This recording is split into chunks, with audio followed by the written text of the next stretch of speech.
السلام علیکم viewers. Solving case کے آغاز میں اماندہ کو قید والے خانے سے باہر نکال دیا جاتا ہے۔ ارطغرل حلیمہ سے کہتے ہیں کہ یہ عورت تمہاری زندگی اور تمہارے بچے کی زندگی کی مکروز ہے، اس لیے تمہیں اس کا خیال رکھنا ہے۔ اماندہ حلیمہ کے ساتھ آ جاتی ہے۔ حلیمہ اماندہ کو کہتی ہے مجھے معاف کرنا، میں نے تمہاری بات کا یقین نہیں کیا، اور پھر وہ وہاں سے چلی جاتی ہے۔ دوسری طرف ارطغرل اپنے سپاہیوں کو کہتا ہے کہ قادر تم اور 3 لوگ تمہارے ساتھ اماندہ کا پیچھا کرو گے، اور سامسا کو کہتا ہے تم ہانلی بازار جاؤ اور ترگت کو بتاؤ کہ اماندہ کا دھیان رکھنا ہے، تمہیں اس کی ہر حرکت پر نظر رکھنی ہے اور ہمیں بتانا ہے کہ وہ کس کے پاس گئی ہے۔ ارطغرل آرتک صاحب کو کہتا ہے کہ سپاہیوں کا ایک دستہ تیار کرو۔ دھندار کہتا ہے میں بھی آ رہا ہوں بھائی۔ دوسری طرف ارطغرل کے بھیجے ہوئے سپاہی اماندہ کا پیچھا کر رہے ہوتے ہیں۔ وہ ایک جگہ اپنے گھوڑے باندھ کر چھپ جاتے ہیں تاکہ پتہ کر سکیں کہ اماندہ کس سے مل رہی ہے، اور دوسری طرف ارطغرل اپنے سپاہیوں کے ساتھ گھوڑے پر بیٹھ کر جا رہا ہوتا ہے۔ ارطغرل اور اس کے سپاہی ایک جگہ پر پہنچتے ہیں۔ ارطغرل وہاں رکتا ہے اور اپنے سپاہیوں کو کہتا ہے کہ بس یہاں تک تھا، تم لوگ جاؤ قبیلے واپس، میں آ جاؤں گا، اور پھر ارطغرل وہاں کھڑا ہو جاتا ہے اور باقی سپاہی چلے جاتے ہیں۔ ارطغرل اپنے گھوڑے سے باتیں کرنا شروع کر دیتا ہے۔ اسے یاد آتا ہے پچھلا سارا زمانہ جب دشمن اس کے سامنے ہوتے تھے، دشمن بہادر ہوتے تھے، اور اب صرف سازشیں ہیں۔ وہ دعا کرتا ہے کہ اسے ہر سازش میں فتح نصیب ہو۔ دوسری طرف ہانلی بازار کا سین شروع ہوتا ہے۔ سیمون بارتالمے کو کہتا ہے آؤ ہمارے ساتھ بیٹھ کر کھانا کھاؤ۔ وہ کہتا ہے ہم اپنی حدیں پھلانگتے نہیں ہیں، اور وہ سب ہنسنا شروع ہو جاتے ہیں۔ سیمون کہتا ہے آج میں بہت خوش ہوں، بیٹھو اور کھانا کھاؤ ہمارے ساتھ۔ ہم جاودار قبیلے اور کائی قبیلے کے درمیان جنگ شروع کروا چکے ہیں۔ کائی قبیلہ بے شک چھوٹا ہے، لیکن وہ جاودار قبیلے کے خلاف لڑنے میں کامیاب رہیں گے، وہ ہار نہیں مانیں گے۔ تاجر حسن کہتا ہے میں نے کھا لیا، اب مجھے بازار چلنا چاہیے، اور وہ وہاں سے اٹھ جاتا ہے۔ باقی لوگ ابھی بیٹھ کر کھانا کھا رہے ہوتے ہیں۔ تاجر حسن اس خفیہ رستے سے اپنی دکان تک پہنچ جاتا ہے۔ ترگت بازار میں چہل قدمی کر رہا ہوتا ہے اور سامسا وہاں پر آ جاتا ہے۔ سامسا ترگت کو کہتا ہے میری بات سنو، اگر اماندہ یہاں پر آتی ہے اور وہ جس سے بات کرتی ہے، تم نے اس کا پتہ لگانا ہے کہ وہ کیا بات کرتی ہے۔ ارطغرل بھائی نے اماندہ کے پیچھے کچھ سپاہی چھوڑے ہیں، اس کو چھوڑ دیا ہے تاکہ پتہ چل سکے کہ اس سب کے پیچھے کون تھا۔ تاجر حسن اپنی دکان پر کھڑا یہ تمام باتیں سن رہا ہوتا ہے۔ ترگت سامسا کو کہتا ہے ٹھیک ہے تم چلے جاؤ، میں پتہ کر لوں گا۔ تاجر حسن وہاں سے فوراً سیمون کے پاس آتا ہے اور اسے بتاتا ہے کہ ترگت غدار ہے، وہ کئی سپاہیوں سے ملا ہوا ہے۔ ارطغرل نے اماندہ کو چھوڑ دیا ہے اور وہ پتہ کرنا چاہ رہا ہے کہ اماندہ کس کے پاس جاتی ہے۔ سیمون جب یہ سب کچھ سنتا ہے تو انتہائی غصے میں آ جاتا ہے اور ماریا کو کہتا ہے تم نے اس کے ساتھ بستر میں سونے کے علاوہ اور بھی کچھ کیا ہے، تمہیں ابھی تک یہ نہیں پتہ چل سکا کہ وہ ڈاکو ہے اور ہمارے خلاف غداریاں کر رہا ہے۔ ماریا سیمون نے جو اسے ہار پہنا تھا وہ اتار کر پھینک دیتی ہے اور سیمون غصے میں چیخنا شروع کر دیتا ہے۔ دوسری طرف اماندہ زخمی حالت میں جا رہی ہوتی ہے۔ سامنے سے اورال اور اس کے کچھ سپاہی آ رہے ہوتے ہیں۔ وہ گھوڑے سے اترتی ہے اور اورال کے پاس جاتی ہے اور اسے بتاتی ہے کہ میرے پر سے ارطغرل کا شک ختم ہو گیا ہے، اس نے مجھے آزاد کر دیا ہے۔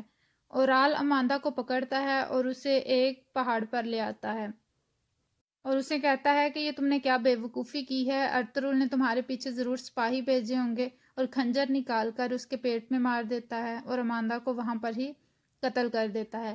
دوسری طرف سپاہی یہ سب کچھ دیکھ رہے ہوتے ہیں، ان کو پتہ چل چکا ہے کہ اورال ہی وہ غدار ہے جس نے یہ سب کچھ کروایا تھا۔ وہ سپاہی وہاں سے اٹھ کر جانے لگتے ہیں۔ اورال ان کو دیکھ لیتا ہے اور اپنے سپاہیوں کو کہتا ہے جاؤ اور ان پر حملہ کرو۔ وہ سپاہی جاتے ہیں اور ان پر حملہ کرتے ہیں۔ اورال کے سپاہی تعداد میں زیادہ ہوتے ہیں، ارطغرل کے صرف 3 سپاہی ہوتے ہیں۔ وہ لڑنے کی پوری کوشش کرتے ہیں لیکن وہ آخر میں سب کو مار دیتے ہیں۔ قادر سپاہی وہاں پر مرنے کی ایکٹنگ کرتا ہے، وہ کافی زخمی ہوتا ہے، اس کا کافی زیادہ خون بہہ چکا ہوتا ہے۔ اورال کے سپاہی اسے چھوڑ کر چلے گئے ہوتے ہیں۔ وہ زخمی حالت میں گھوڑے تک آنے کی کوشش کر رہا ہوتا ہے۔ ماں گندوز کو کہتی ہے تمہاری ماں کیا کرتی اگر تم یہاں نہ ہوتے؟ ارطغرل کہتا ہے اچھی باتیں کرو، میرا بیٹا کیا کرتا اگر تم یہاں نہ ہوتے؟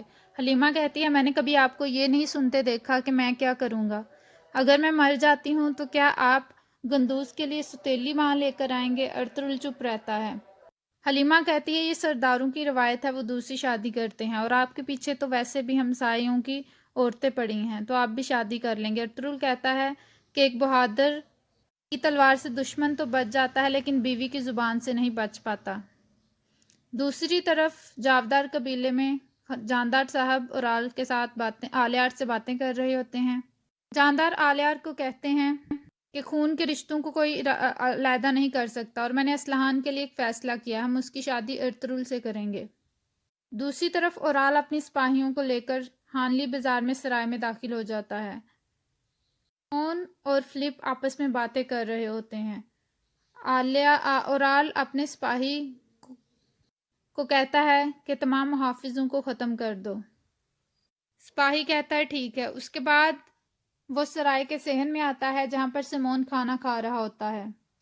تاجر حسن پیغام بھجواتا ہے کہ وہاں پہ کائی قبیلے کی 3 لاشیں ملی ہیں۔ شاید اماندہ کا پتہ نہیں چل سکا کائی قبیلے والوں کو۔ اتنے میں اورال اپنے سپاہیوں کو لے کر وہاں آ جاتا ہے۔ سیمون اور فلپ بھی اپنی تلواریں نکال لیتے ہیں۔ اورال کہتا ہے تم اپنا آخری کھانا کھا لو، اس کے بعد تم کھانا نہیں کھا سکو گے۔ تم نے اماندہ کو چھوڑ کر یہ سمجھا کہ ارطغرل میرے خلاف ہو جائے گا۔ ابھی وہ تلواریں اٹھاتے ہی ہیں ایک دوسرے کو مارنے کے لیے کہ وہاں پہ امیر سعادتین کوپیک آ جاتے ہیں۔ سعادتین کوپیک کہتا ہے میں نے تم دونوں کے کاموں میں مداخلت نہیں کی، جب تم یہاں پہ ایک دوسرے کا سر کاٹنے میں مصروف ہو تو وہاں پہ سلطان علاؤالدین ارطغرل کو انقرہ تک تمام زمینیں دینے کی پلان کر رہے ہیں۔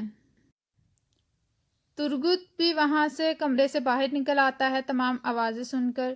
وہ وہاں پہ باہر آنے کی کوشش کرتا ہے لیکن ماریا اسے لے کر اندر چلی جاتی ہے۔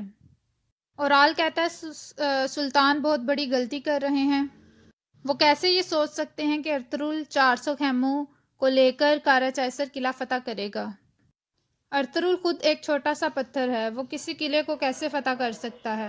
سعادتین کوپیک کہتا ہے تم ہمیشہ غلطیاں کرتے رہے ہو، ان تمام فضول چیزوں سے باہر آؤ اور اپنے قبیلے کا سردار بننے پر توجہ دو۔ اورال کہتا ہے میں سردار بننے کے بہت قریب پہنچ چکا ہوں۔ سعادتین کوپیک کہتا ہے اس طرح تم سردار نہیں بنو گے بلکہ اپنی موت کے قریب ہوتے جا رہے ہو۔ دوسری طرف ترگت پوچھتا ہے کہ باہر کیا ہو رہا ہے؟ ماریا کہتی ہے کہ تم کمرے میں ہی رہو، میں نہیں چاہتی تمہیں نقصان پہنچے۔ باہر اورال اور سیمون کا کوئی آپس میں کاروبار کی وجہ سے جھگڑا چل رہا ہے۔ ترگت کان لگائے یہ سب کچھ سننے کی کوشش کرتا ہے۔ اس کے بعد کائی قبیلے کا سین شروع ہوتا ہے۔ ارطغرل آرتک صاحب سے کہتا ہے آپ نے سپاہیوں کو اکٹھا کر لیا ہے؟ آرتک صاحب کہتے ہیں وہ آپ کے حکم کے منتظر ہیں۔ اتنے میں عبدالرحمن آتا ہے اور وہ بہت پریشان ہوتا ہے اور قادر سپاہی زخمی حالت میں خیمے میں پہنچ چکا ہے۔ ارطغرل اسے پوچھتا ہے میرے بہادر یہ کیا ہوا تمہیں، یہ کس نے کیا ہے، کون ہے اس کے پیچھے؟ لیکن وہ یہ بتانے سے پہلے ہی کلمہ پڑھ کر شہید ہو جاتا ہے۔ ارطغرل وہاں پر پریشان ہو جاتا ہے اور عبدالرحمن بھی رونا شروع ہو جاتا ہے۔ دوسری طرف ہانلی بازار میں ترگت دیوار سے کان لگا کر باہر سننا چاہتا ہے اور پھر وہ تھوڑا سا دروازہ کھول کر دیکھتا ہے سیمون اور سعادتین کوپیک ایک کمرے میں داخل ہوتے ہیں۔ ترگت وہاں سے باہر نہیں آ سکتا اس لیے وہ دروازے سے ہی کان لگا کر سننے کی کوشش کرتا ہے۔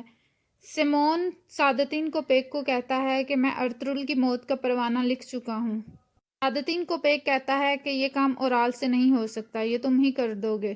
میں کسی کو سردار کو موت کی طرف نہیں لے کر جانا چاہتا لیکن میں اسرائیل کو تو نہیں بتا سکتا کہ کس نے مرنا ہے اور کس نے نہیں۔ میں امیر ہونے کے ناطے صرف امن چاہتا ہوں، میں صرف اپنی سلطنت کے ساتھ وفادار ہو سکتا ہوں۔ ترگت کان لگا کر سننے کی کوشش کرتا ہے لیکن وہ سن نہیں پاتا۔ یہ سب باتیں کر کے سعادتین کوپیک وہاں سے چلا جاتا ہے اور سیمون کہتا ہے ارطغرل تمہارے لیے صرف آج کی رات ہے، کل کی رات تم اس دنیا میں نہیں ہوں گے۔ اس کے بعد ماریا اور فلپ کمرے میں آتے ہیں۔ سیمون ان کو اشارہ کرتا ہے اور یہاں پر اس قسط کا اختتام ہوتا ہے.